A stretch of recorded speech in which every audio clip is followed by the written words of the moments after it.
เกิดเป็นคนคือกันถึงต้นทุนบ่ซ้ำกันก็บ่เคยคิดหยังหลายเฮายังมีสองมือกับอีกหนึ่งหัวใจที่ยังฮักดีความพยายามบ่เคยหักหลังใครคนแห่งความตั้งใจก็ยังมี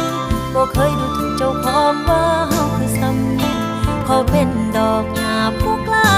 ฝันสู้เข้าไปบ่เคยทอดใจยังนำฝันไปจนฮอดความฝันสู้เข้าไป